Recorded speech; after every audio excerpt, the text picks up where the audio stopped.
Shalom les tous les adhérents de l'Echlecha. Ouais, ça fait longtemps qu'on n'avait pas fait de cours sur la paracha. On va pouvoir reprendre. On a beaucoup de parachiotes à revoir. On va le faire très rapidement. Voilà, nouveau format dorénavant. On espère Bezrat Hashem pouvoir s'y tenir. Tous les vendredis, donc il y aura un petit chart envoyé sur YouTube de quelques minutes sur la paracha. On espère aussi avoir le temps de pouvoir après vous le transmettre en DAF de Shabbat. Avec vos références. Donc on y va, on a beaucoup de parachiotes de retard et on va devoir maintenant suivre le fil conducteur depuis Shemot jusqu'à la paracha de cette semaine, donc Tazria. Et c'est parti. Donc pour ceux qui écoutaient les cours, on rappelle que l'histoire d'Israël et de l'Égypte, donc c'est symbolisé par une sorte d'adultère, ou on va dire un amour interdit entre l'Égypte et Israël. Très bien, donc on a la paracha de Shemot qui donc commence la romance entre Israël, donc cette femme qui est promise à Kadosh Baruch Hu, et Pharaon qui tombe amoureux. D'ailleurs, ils tombent amoureux mutuellement. La paracha d'après, donc on passe directement à Vaera. Ça, c'est ce qu'on avait donc expliqué dans les cours, où les coups commencent à pleuvoir. On leur fait comprendre de manière très simple qu'il n'y a pas de bracha dans une relation qui est illicite. Et donc voilà pour la paracha de Vaera. Ensuite, vous avez la paracha de Bo, où là, ça s'intensifie. Pharaon et Israël comprennent qu'il vaut mieux pour eux deux d'ailleurs, de se séparer et rapidement. Et on arrive donc à paracha de Béchalar. On s'est arrêté à Béchalar sur les cours YouTube, où donc là, Pharaon libère, ou plutôt on va dire renvoie Israël, parce que, encore une fois, il ne la retenait pas de force. C'est une relation qui était mutuelle, un accord mutuel.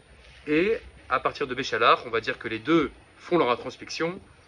Pharaon comprend qu'elle n'est pas faite pour lui, elle comprend qu'il n'est pas fait pour elle, et ils se trempent tous les deux dans le mikvé. Ensuite, on a donc la longue traversée du désert, où pendant quelques jours, elle va se nourrir de la manne. Alors, un petit, toute petite parenthèse, cette histoire de la manne, qui bien évidemment, on va dire, concerne tout ce qu'on est en train de dire. La période de séparation entre Israël et l'Égypte, elle est terrible, elle est très difficile à accepter. Une rupture, une rupture amoureuse, ça fait très mal. Et donc, contrairement à ce qu'on entend très souvent, comme quoi la manne tombait du ciel et c'était extraordinaire et que tout le monde en profitait et tout le monde sautait de joie, pas du tout.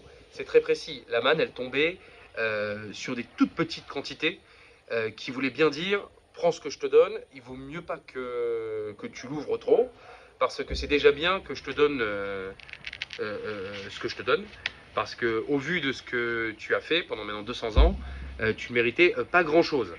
C'est d'ailleurs pour ça qu'on fait à Pessah le jeûne des premiers-nés, parce qu'on aurait dû nous aussi y passer à cause de cette relation qui était interdite. Et donc la manne, c'était pas une punition, mais c'était une manière de dire, voilà, tu manges uniquement ce que je te donne, et n'en demande pas trop. C'est pour ça que c'était précis. Ensuite, on arrive à paracha de Yitro. Et dans la paracha de Yitro, alors là, bon, je ne suis pas le seul à vous le dire, c'est des choses que vous savez déjà. Qu'est-ce que c'est la paracha de Yitro? C'est tout simplement les fiançailles entre Akadosh Baruch Hu et sa bien-aimée, donc Israël. Et c'est pour cela que Moshe Rabbeinu fait office de rabbin.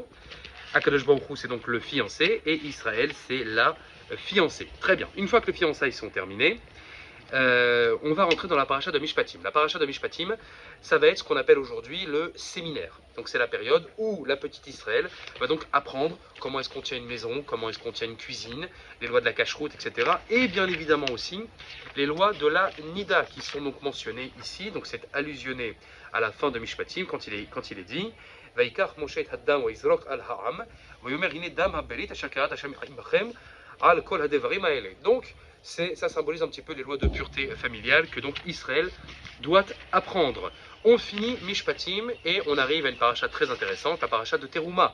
La paracha de Teruma, donc, qui va parler du Mishkan. C'est normal. Une fois que le fiançailles est terminé, on est en plein séminaire, chacun de son côté, et on doit maintenant visiter l'appartement.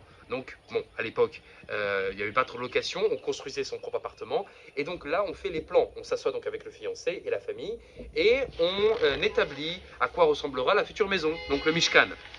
Quelle taille il aura, la femme elle donne évidemment son avis, bien évidemment, ça ne nous est pas imposé, on a tout un architecte avec nous pour nous expliquer combien ça va coûter, donc il y a tous les détails de l'or, l'argent qui sera donné pour la construction du Mishkan, donc la future maison, et donc pas la maison de Dieu, la maison de Israël et de Dieu. C'est le mariage. Il faudrait arrêter d'appeler ça la maison de Dieu, ce qui est faux. On continue et là on tombe dans la paracha de Tetzavé. De quoi parle la paracha de Tetzavé? Alors voilà, donc c'est écrit Ve asita bigde kodesh le'aron achicha lechavod ol tif'aret. Donc toute cette paracha va parler des vêtements du Kohen Gadol. Voilà, on est à quelques semaines, quelques jours même du mariage, et donc on va s'occuper des vêtements de la mariée, de la robe de la mariée. Pareil pour le fiancé, lui aussi il devra aller chez le tailleur pour s'occuper de ses vêtements et se préparer pour le mariage. Et c'est pour ça que toute la paracha de Tetzavé va donc nous parler des vêtements du Kohen Gadol. Ensuite, on arrive à une véritable catastrophe, la paracha de Kitissa. La paracha de Kitissa, donc on est en principe à une paracha où on aurait dû célébrer le mariage entre Akadosh Baruch Hu et Israël, et ce n'est pas du tout ce qu'il va se passer, vu que Israël va trahir Akadosh Baruch Hu, elle va le tromper avec l'or de l'Égypte, et donc elle va avoir des regrets pour son amant, et va retourner avec son amant, comme on l'a dit. Et donc c'est pour ça qu'on verra dans cette paracha que de la même manière qu'une femme adultère doit boire de l'eau de la Nida, donc la paracha Nasso, et bien c'est pareil là aussi. La Torah nous dit dans Kitissa,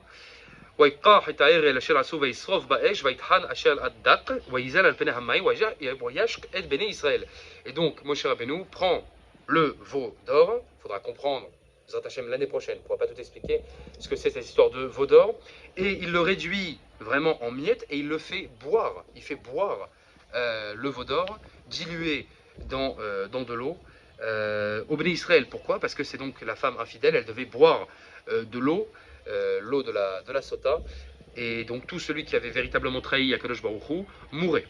Et d'ailleurs, une autre allusion à la parashat Nasso pour la sota, juste après, qu'est-ce qu'on nous dit par rapport à Aaron? Donc Aaron qui est donc le Kohen Gadol à qui on emmenait la femme adultère, et il y a écrit Vayar Moshe et Haram ki farouahu ki felao Aharon les shimtsa betkamehem.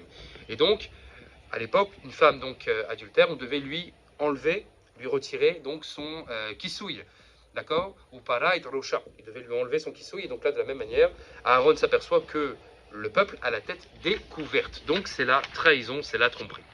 On arrive dans la paracha de Wayakhel. Alors Wayakhel, qu'est-ce que c'est?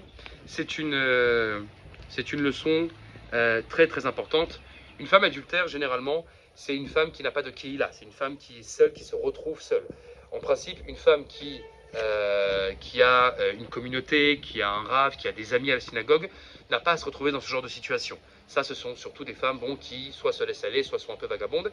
Et donc la paracha d'après, elle comprend qu'elle doit retrouver une Kehila. C'est la paracha de Wayakhel. Wayakhel, donc, où elle retourne à la synagogue parce qu'elle comprend qu'elle a fait une très très grosse bêtise. On a de la chance de ne pas encore être marié à Akadosh Baruch Hu à cette époque-là, parce que sinon le châtiment aurait été irrévocable. Une femme mariée qui trompe, ça ne pardonne pas. Mais comme nous n'étions que fiancés, donc nous avons encore la possibilité de nous racheter.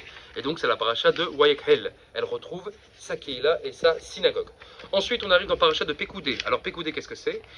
La petite Israël est donc encore, on va dire, très attristée de ce qui s'est passé.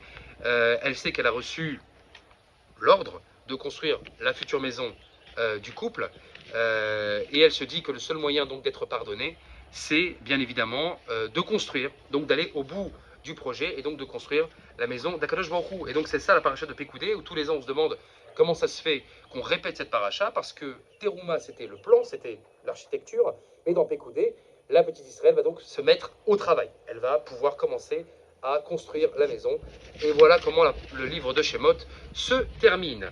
La maison est construite et on arrive dans le paracha de Vaïkra. Une fois que la maison est terminée, la petite Israël ne rentre pas dans la maison. Elle ne sait pas si elle a été pardonnée par Akadosh Baruch Hu, mais elle a la conscience tranquille en se disant « j'ai fait ce que tu m'as demandé ».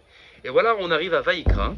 Et c'est là où elle attend dehors. Elle se dit, est-ce qu'il va m'appeler? Est-ce qu'il ne va pas m'appeler? Et Vaïkra nous dit que Waïkra el Moshe, Waïdaber Hashem elav meoel moed les morts. Akadosh Baruch Hu appelle Israël et lui dit, bon, c'est bon, je te permets de rentrer dans la maison que tu m'as construite.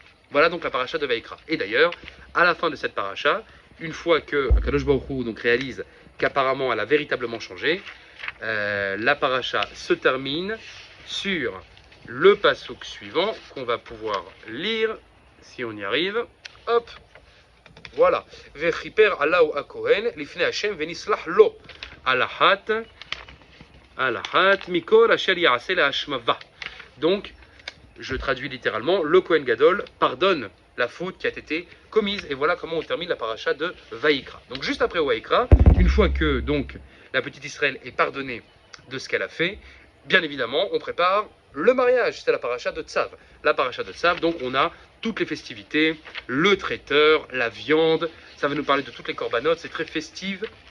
On a le feu, on a bien évidemment les décors, on a le bûcher qui est bien évidemment allumé pour faire la teuf, pour faire la fête. Et c'est donc le mariage entre Israël et Akadosh Baruch Hu. Et qu'est-ce qu'on a après le mariage? On a les Sheva Brachot, on a les 7 jours de Sheva Brachot. Et c'est pour ça qu'à la fin de la paracha de Tzav, donc qu'est-ce qui nous est dit? Ah, je crois que j'avais encore un petit truc à rajouter sur Tzav. Non, pas forcément. Ok, donc par rapport à ce que je disais sur les Sheva Brachot, à la fin de la paracha de Tzav, d'accord, la Torah donc nous dit ומפתח אוהל מועד לא תצאו 7 ימים עד יום מלות ימי מילואיכם כי 7 ימים ימלא את ידכם. Et donc, à partir de là, donc, Akadosh Baruch Hu demande les 7 jours entre le mariage et les Sheva Brachot qui seront donc célébrés durant une petite semaine. Et on arrive à la paracha de la semaine dernière, la paracha de Shemini. Shemini qui nous rappelle donc le 8e jour. Quelle fête célébrons-nous et qui dure 8 jours? C'est Hanouka. Ce n'est pas Shemini Atzeret parce que ce sont 2 fêtes distinctes. Sukkot et Shemini Atzeret ne sont pas considérés comme une seule et même fête. Par contre Hanouka, oui. Hanouka c'est 8 jours. Et donc Hanouka nous rappelle quoi? Le Hanoukat Habayit. Hanoukat Habayit, quand on achète une nouvelle maison, même pour ceux qui sont en location d'ailleurs, ils font la Hanoukat Habayit. Ils invitent tout le monde après les 7 jours de Sheva Brachot. Ils rentrent dans la maison d'Akadosh Baruch Hu et d'Israël et ils font la Hanoukat Habayit. Et voilà la paracha de Shemini. Et on termine donc la paracha de la semaine dernière. On arrive à la paracha de cette semaine, celle qui est bien évidemment la concrétisation de tout ce qu'on a vu depuis Shemot, la paracha de Tazria. Donc Tazria, une fois que le mariage est donc adopté, on a bien évidemment la joie d'annoncer la naissance d'Aber el Bnei Israël les morts, Isha ki tazriya wa yaleda zachar wa tamea shivat yamim, une femme qui tombe enceinte d'un garçon, Beshara tova ou mutzlahat, Shabbat shalom, Chazak ubaruch.